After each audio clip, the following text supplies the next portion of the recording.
معاشره چې خرابېږي نو دا د غلطو کارونو د وجې نه څه دی خرابېږي. نن سبا په معاشره کې لواطت ډېر زیات شوی دی او لواطت ویل کېږي څه ته؟ د لواطت دې ته ویل کېږي چې سړی د سړي نه څه دی خپل جنس شهوت پوره کول، الک د الک نه څه دی خپل شهوت پوره کول، او دا ډېر لویه ګناه ده او ډېر لوی جرم دی. الله جل شانه په مخ د ځمکه باندې داسې یو قوم هم تباه و برباد کړی دی چې قرآن کې د هغې ذکر موجود دی چې کم قوم به د لواطت کار کولو، هغې به د الکانو کار کولو، سړي به د سړي نه د الک به د الک نه څه د خپل جنسي شهوت دا به پوره کولو چې الله تعالی پې قهر او غضب راوستلو. د حضرت لوط علیه السلام قوم الله تعالی د دې وجې نه تباه کړه چې د هغې قوم به د دې قبیح کار نه منې کېدل به. الله تعالی د غضب فرشتې راولېږلې او د حضرت لوط علیه السلام سره چې کله هغه فرشتې ملو شولې نو هغه د الکانو ښکلي الکانو په شکل کې الله راولېږلې. حضرت لوط علیه السلام قوم چې دا وکتل چې دا وګوره دې موږ ته وایي چې تاسو دا مه کوئ د ځان سره اوس ښکلې میلمانه کېنولي دي. نو دا قوم خلک خبر شول، واقعه ډېره اوږده ده، قرآن کې ښکلې په تفصیل سره ذکر ده، زه مختصر بیانوم. اقه خلک د حضرت لوط علیه السلام په کور راوړېدل او حضرت لوط علیه السلام سره څه د بحث مباحثه او چې کله هغه فرشتو ته په غلط خیال لغه کېدل نو حضرت جبریل علیه السلام یې خپله وزره کولو کړل او د هغې د وجې نه ټول لانده شول. بیا فرشتو حضرت لوط علیه السلام ته وویل چې ته او خپل اهل دې واخله او د دې کلي نه وځې، الله تعالی د طرف نه څه دي په دې کلي باندې د غضب اراده ده. د سحر په ټیم کې په کلي باندې غضب راغی. غضب پې څنګه راغی؟ الله یو فرشتې ته حکم وکړلو ویل دا کلی پې اوچت کا.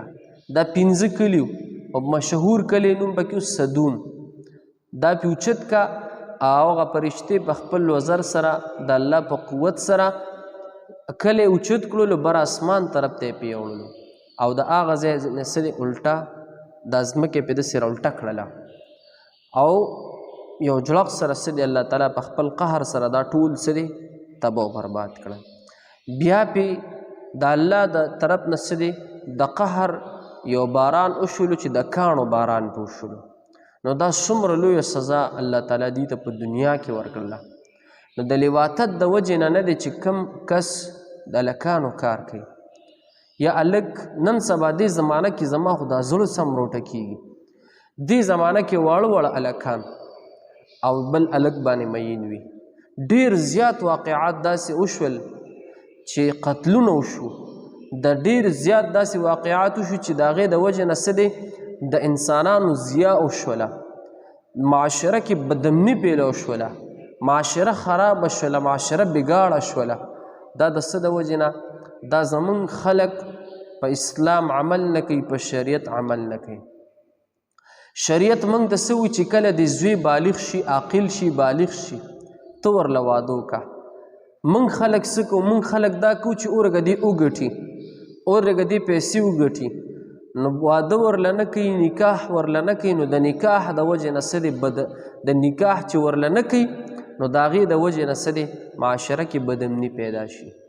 او ګورې جي د نکاح د وجې نه انسان ډېر پرامن شي، سړی محفوظ شي، جنۍ محفوظ شي. او چې نکاح نه وي نو بیا څه دی بیا بدامني وي، زناکاري وي. زنا د وجې نه په زنا کې بقا نشته، په نکاح کې بقا ده. په زنا کې برکت نشته، په نکاح کې برکت دی.